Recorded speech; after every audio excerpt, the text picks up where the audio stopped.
Before the opening bell, U.S. indices, they closed down for the fourth time this week, despite a positive opening, reversing down on President Trump's trade tariffs announcement. Now, banks, consumer durables and apparel, transportation, all those sectors, they fell sharply after President Donald Trump tweeted, "We thought we had a deal with China 3 months ago, but sadly, China decided to renegotiate the deal prior to signing."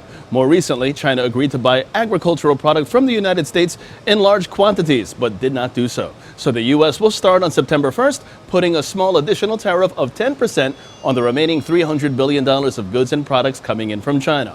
All of this as 72% of SP 500 constituents traded lower yesterday. Now, after the markets closed, Motorola Solutions unveiled second quarter adjusted EPS of $1.46 on sales of $1.86 billion, while Western Union reported second quarter EPS of $1.42, this on revenue of $1.3 billion. Turning overseas, Asian markets plunging today. The Nikkei down 2.11%, the Hang Seng down 2.35%, China CSI 300 down 1.47%, and South Korea's Kospi down 0.95%. European markets dropping and futures called for a negative start.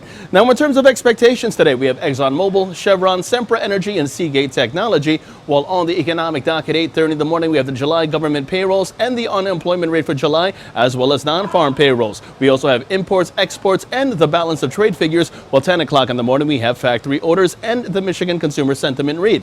Now, taking a look at the markets, the S&P 500 is where we begin. That sees 29.23 expected, and that's in focus as the relative strength index is bearish and calls for further downside. Short positions below 29.64 are favored with targets at 29.33 and 29.23 in extension, while the Nasdaq that moves towards 7,707 and the Dow Jones moves towards 26,275.